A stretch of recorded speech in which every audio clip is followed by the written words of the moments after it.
Hello everyone, thanks for coming again. Today we are going to talk about a very important topic. Why Hizmet can fall into groupthink. At this point I'll just check, just to be on the safe side, whether everything seems okay. And if you're watching this, if you can please share it so it can reach to more people. And please continue the debate on our YouTube page. I still can't see whether it's on my page as a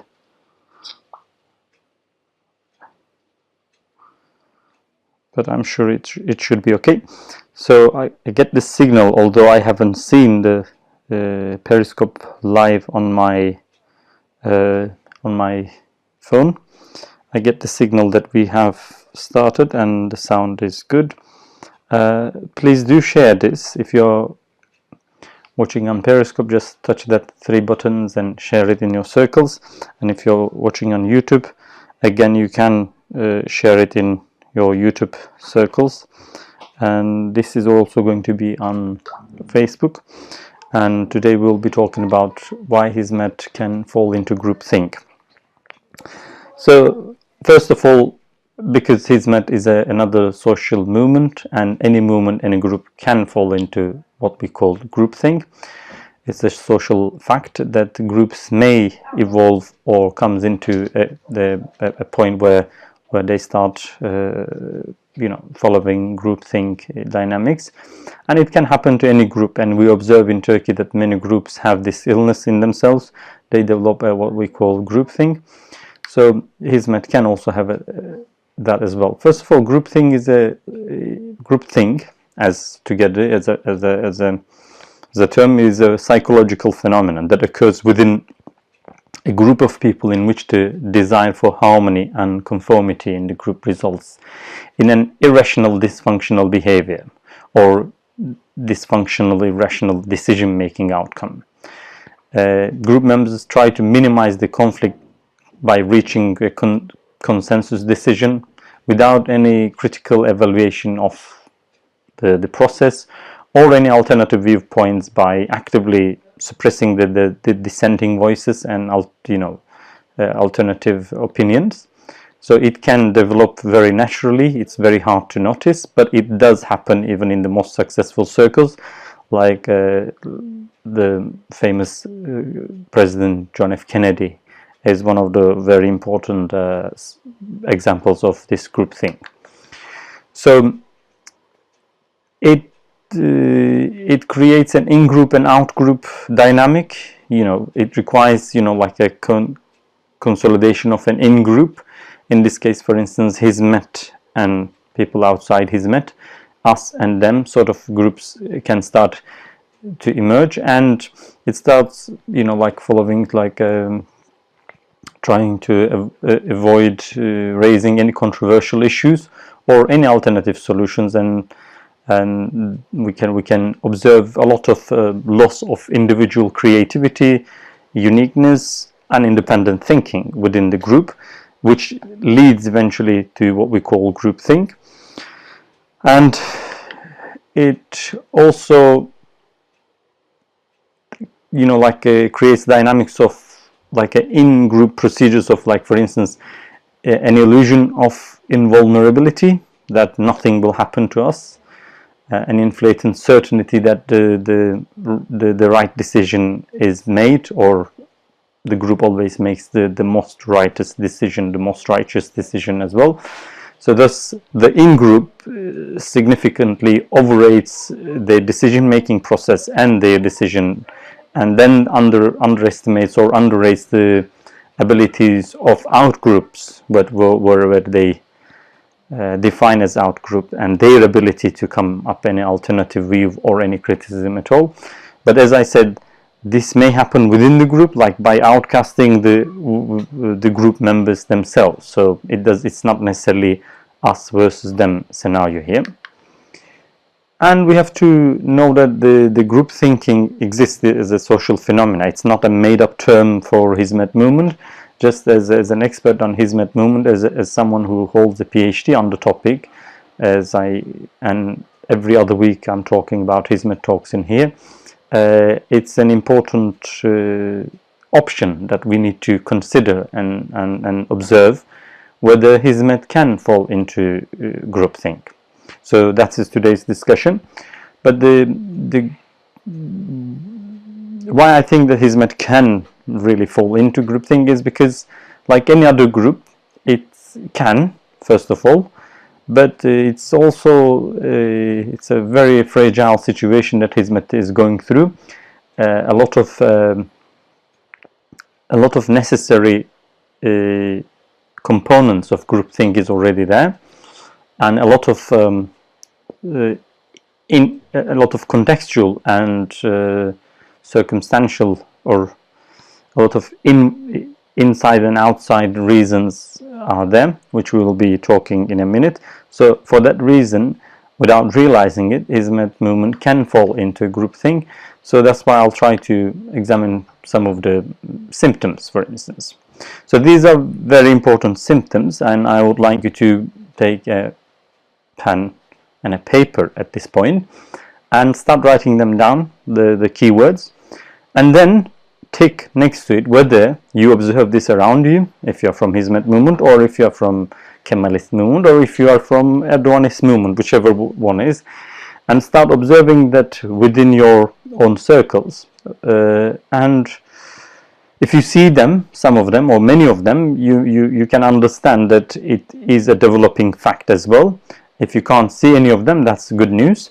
So you have to be aware of this fact, and you should actively avoid this group thinking issue, which may lead to irrational behavior and irrational decision making.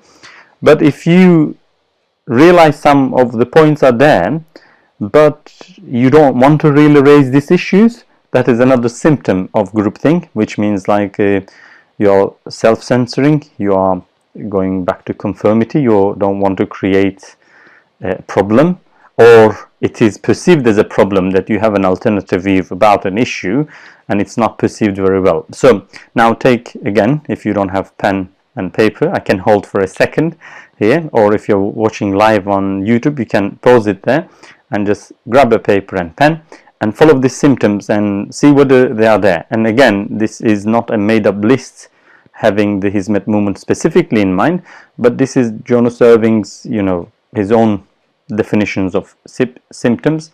That's how he thinks that group think emerges.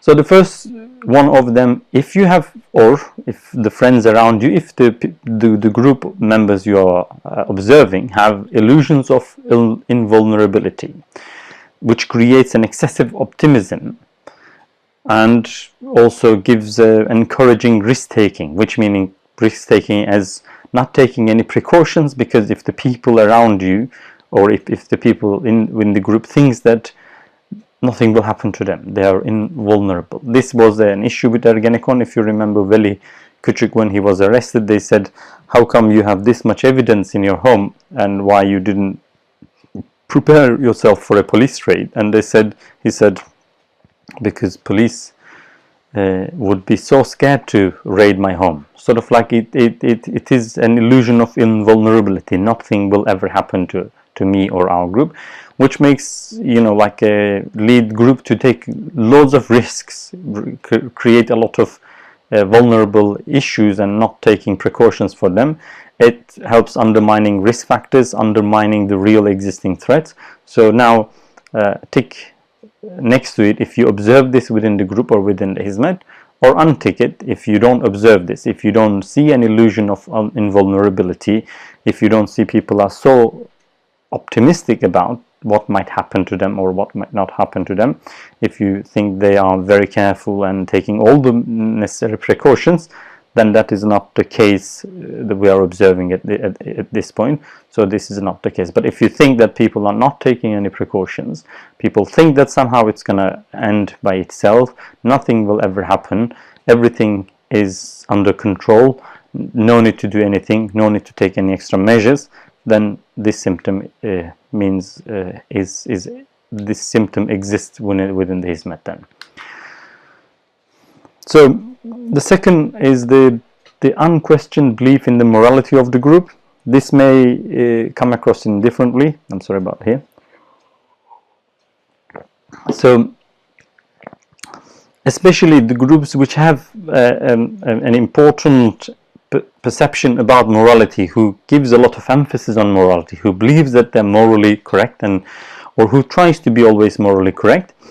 In these circumstances, they may perceive themselves morally so good and never question that, which may eventually make it hard to detect any sort of irrational behavior. For instance, it's not always a bad thing to have to believe that you are on the righteous side, you are on the good side, but it may lead you to not to take rational action. So it may lead you to let it go with the flow, and because you are doing the right thing, so you believe that you or your group represent the moral superiority, hence you don't need to do anything. So it causes members to ignore the consequences of their actions because they are right. They don't need to worry about the outcomes. After all, the other world, everything will be settled, even if it is not settled in this one. So this is another symptom. It is a second symptom in groupthink. If you think you're observing this, please tick that box. If you think you're not observing this, again, you can miss this one. Another one is rationalizing. For instance, if you see that something is not rationally make sense, or if you heard it from someone else, like if I say something, you wouldn't agree with me because I'm nobody, but then your leader says something and somehow you change your mind about it, and you start rationalizing that, then it means that this is another symptom of group thinking. You may have that group thinking much deeper than you may ever observe.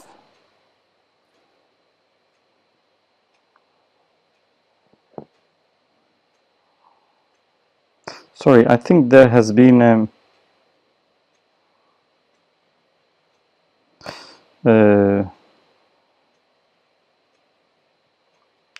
problem with where this program goes live. It's very sorry about that. I'll try to resolve that issue immediately and then continue, because I think this goes to somewhere where it shouldn't have been broadcasted. That answers the question why it is not on my Twitter account. And that's resolved. Thank you very much.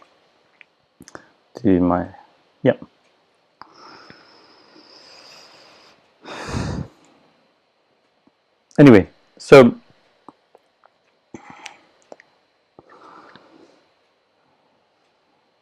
we continue where we left. So rationalizing is another thing. So you start rationalize the irrational behavior. You make sense out of it.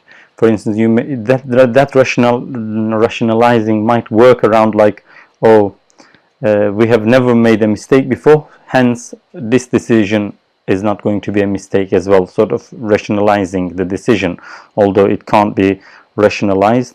That is another sign of group thinking. So please check out for that as well. So if you see this is happening, please tick that box as well.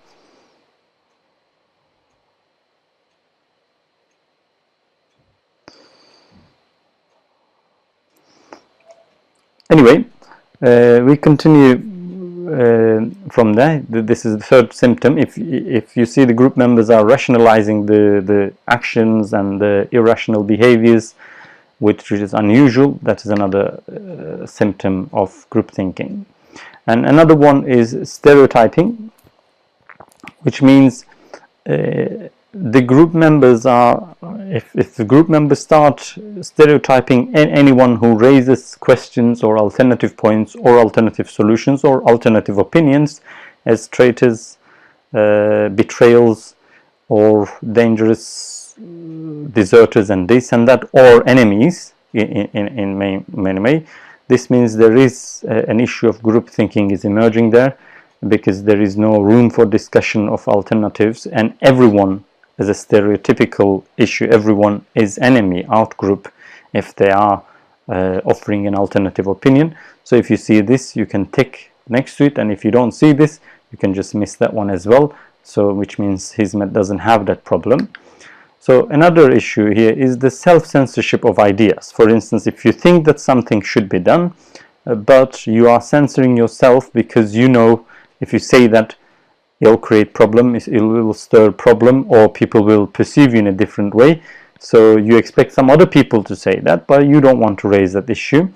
Then it's another sign of symptom of group thinking, because silent members of the group almost always assumed as also condoning the behavior of the group or group thinking.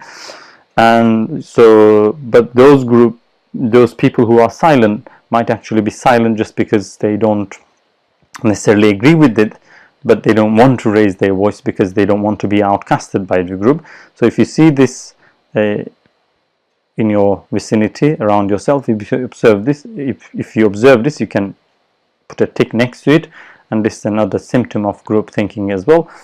And let's move. And also, as final point about that, and if you think that you have ticked so many boxes, but you wouldn't raise this anywhere, you will censor yourself. This time you can tick it for yourself.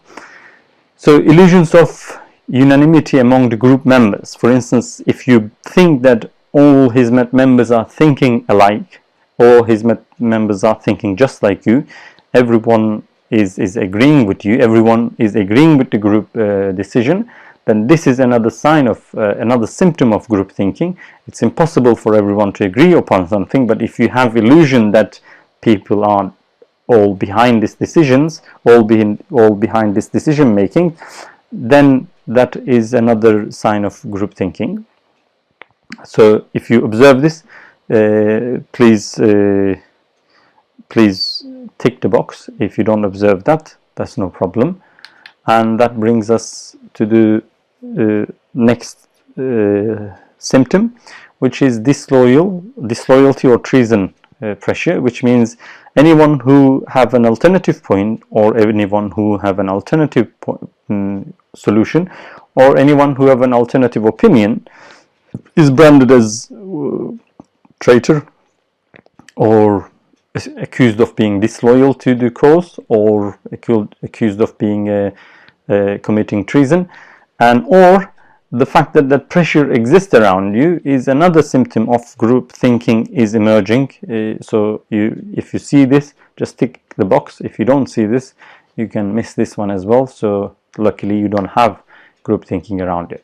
So then another symptom of this is if there are mind guards around you, like for instance people who perceive themselves as defender of the group thinking, like people who doesn't necessarily agree or come up with the ideas that have been processed by the decision making or group thinking process, but feels themselves that they need to put everyone in line. Hey, what are you talking about? This man said so and so, so that's end of the debate. You shouldn't be talking about this. Sort of mind guards, if people are trying to stop you exploring other options on behalf of the decision or the conversation that is made, then this also means that group thinking might be an issue.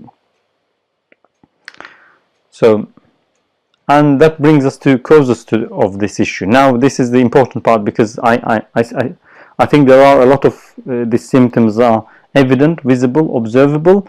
So it makes me to be alarmed about this issue.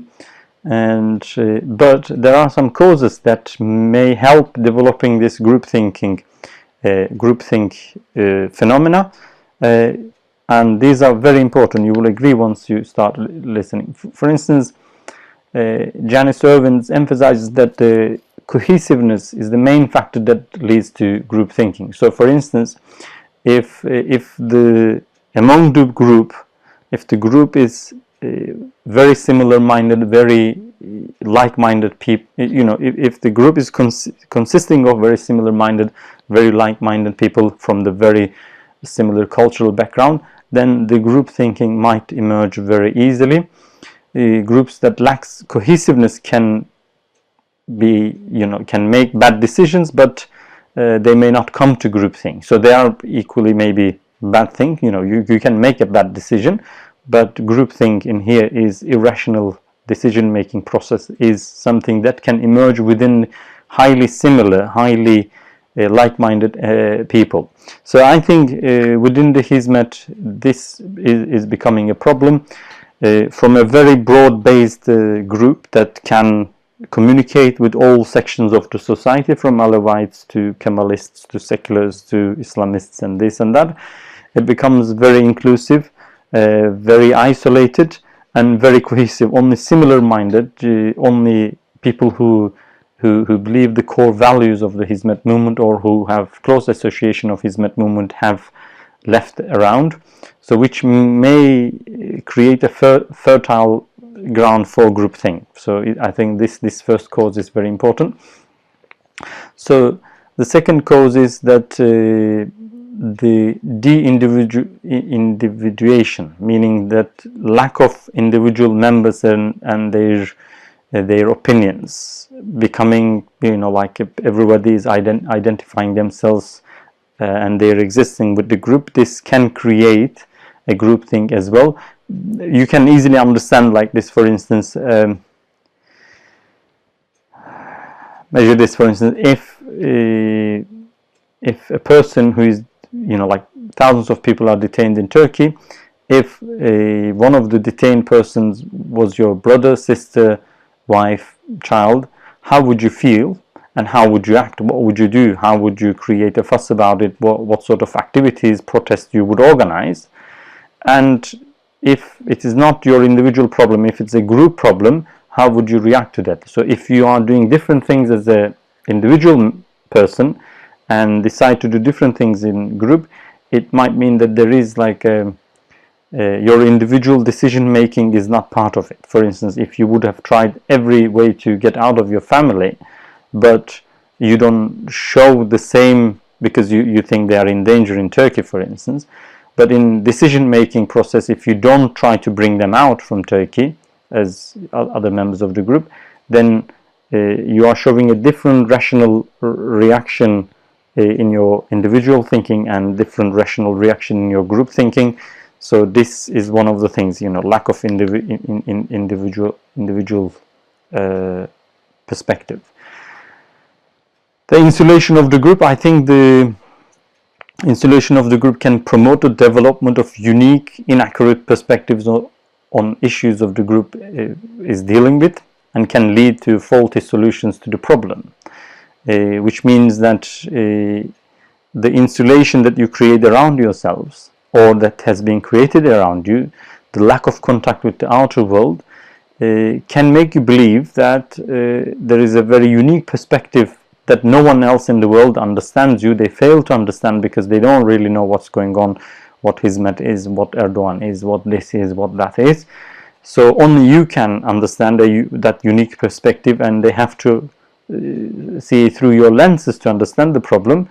Then it means that there is a, like that insulation of the group, it creates a fertile ground for group thinking to emerge, because that already puts you in a small pot. And this one is unlikely to emerge within the Hizmet, but lack of impartial leadership, which, for instance, leaders can actually completely control the group discussion. For instance, you can see Erdogan one day saying theory A and one day saying theory B, and people can automatically switch between them without having any problem, because leaders have that power over their group. When they come and open a discussion by stating their opinion on the matter, group thinking dynamics already start working, and the impartial leadership is not a matter anymore.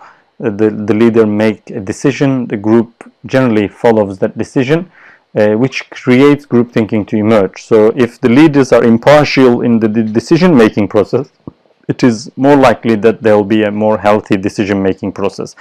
Thus you may observe, for instance, everyone to expect a justification from the leader. If the leader said something, that cause is justified. If he didn't say something, there is no need to raise. If there was a need for that, the leader would have talked about that issue as well.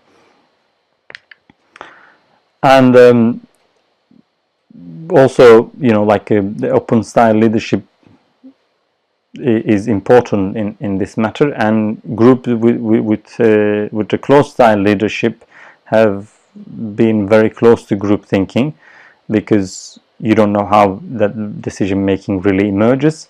So this may cause group thinking, because you may start thinking that every decision made, which you don't know in what circumstances and what conditions, have been made by the leadership, and then you may follow it without questioning it. That's another cause that create group thinking. So another one is the lack of norms. If you don't have principles, methodological restraints that clearly, or methods that have clearly put out in front of you while you are making the decision, instead you are relying on the individual cases and individual responses to issues, then a groupthink may emerge. Otherwise, if you have principles like constitution, then you have a guideline to think and make a decision about it. So lack of norms can create group thinking as well. And another is homogeneity of the members and their social backgrounds and ideology, which we mentioned a little about as a danger, but it's very important to be able to mix with different social backgrounds, to have their perspectives on board, to try to make sure their views are represented, how your decisions are perceived by other people are represented effectively. Then you can see that you may avoid group thinking. Otherwise, it may increase the group thinking. Another cause is that highly stressful external threats. For instance, the high-stake decisions can create tension and anxiety, and the group members then may cope with that decisional stress in irrational ways. But group members also may rationalize their decision by exaggerating the positive consequences and minimizing the possible negative consequences, especially when they're under a lot of threat, existential and outside threat. I believe which Erdogan creates the perfect conditions for that.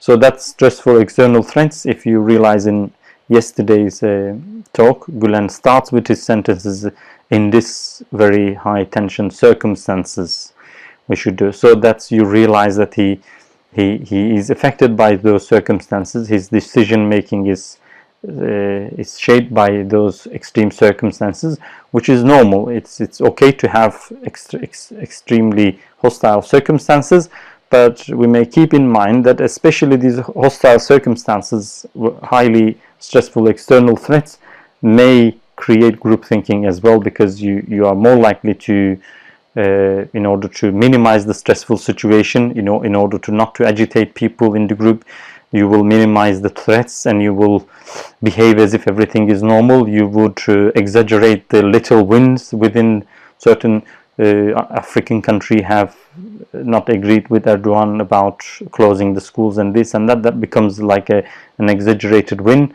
and with that you lead yourself into an irrational decision making, lead your group into or as a group you lead yourselves into an irrational decision making, and and make errors. So another cause can be recent failures against the Jonas servants. Recent failures can lead to a low self-esteem, resulting in agreement with the group in fear of being seen as wrong. Any sort of loss may play a part in here.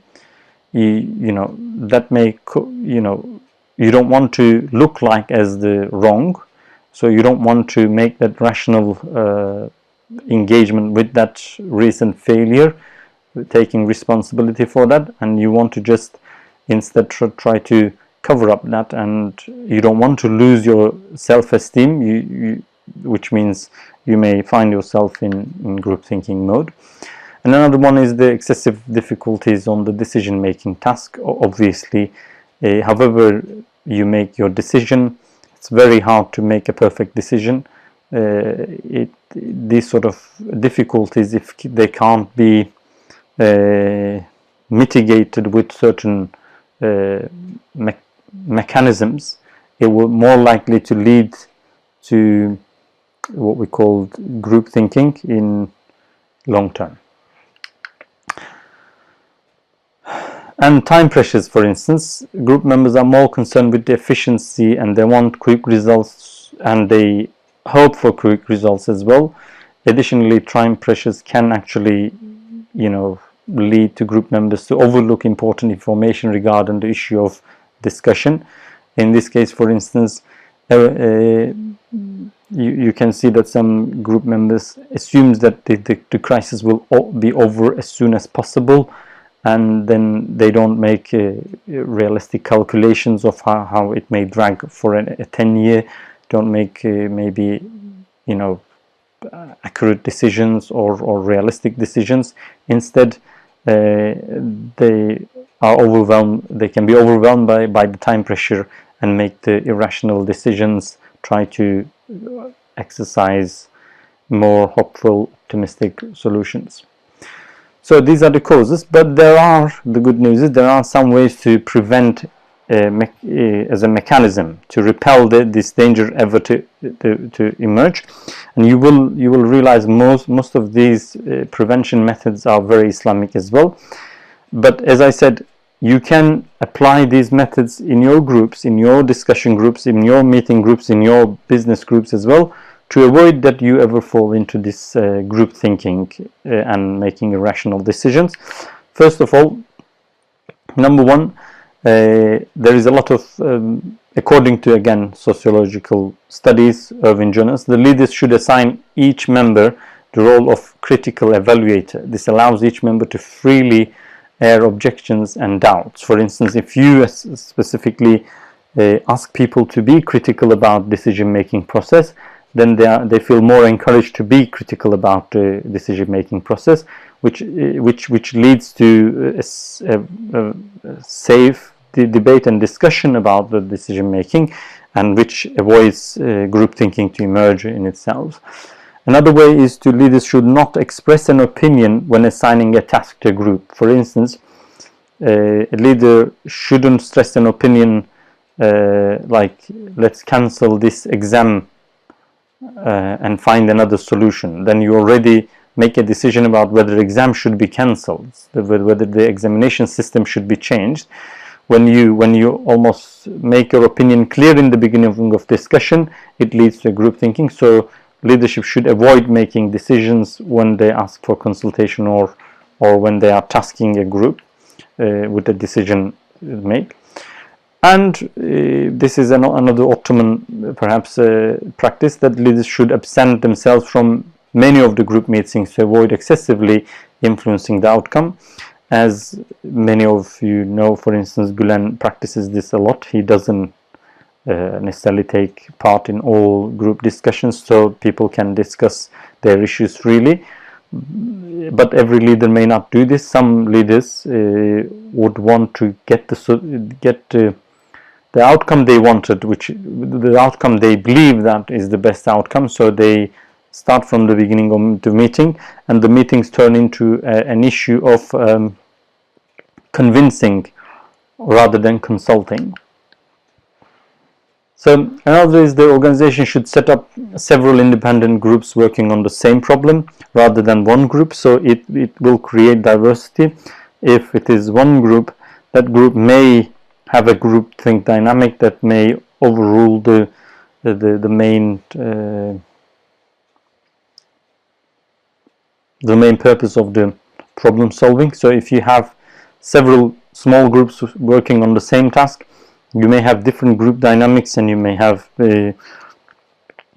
avoid group thinking emerging in the first place. And another one is all effective alternatives should be examined, regardless of which one you want. At least you should examine and make a SWOT analysis, for instance, strengths, weaknesses, and positive, negatives. All of them should be brought into consideration. And another prevention method should be each group member should discuss the group's ideas with trusted people outside of the group. So taking advisors' opinion on the issue, experts' opinion on the issue. Sometimes expertise means theoretical knowledge about an issue, but sometimes an expertise means practical knowledge about this issue.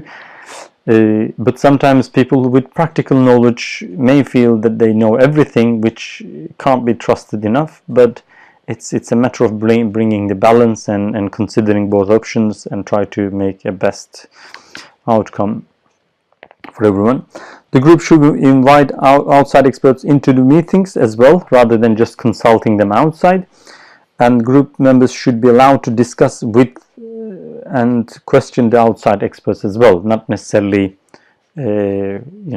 just to listen them and just hear them, but also engage with them and debate with them and question their inputs as well.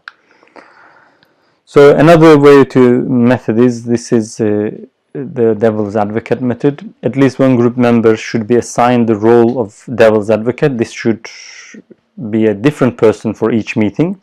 One person's role should be just make sure that decisions are questioned and in every aspect, and it can be changed so it's not somebody is at least raising all the possible questions to avoid any crisis ever to happen. I think that was the end of today's discussion. I hope you benefited this, and please check your list and tell me how many of the symptoms you have you think that Hizmet Movement has that. If you think there isn't any, which is good news. If you think there are many, please write it down. If you can't write it down, I will assume that you are self-censoring as well. But it is important to avoid group thinking so that the group doesn't fall into irrational behavior. And just like Erdogan and AK Party fall into an irrational course, any other group can fall into the same course. Thus, it is important to avoid this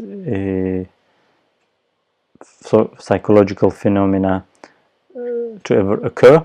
Otherwise, once it is occurred, it will be very, very hard to discuss even these issues. So you can put that this discussion is another sign why we cannot say that Hizmet Movement has fallen into group thinking yet. But it doesn't mean that it will never fall into, unless people are very aware about what's going on and engage within the process with their opinions.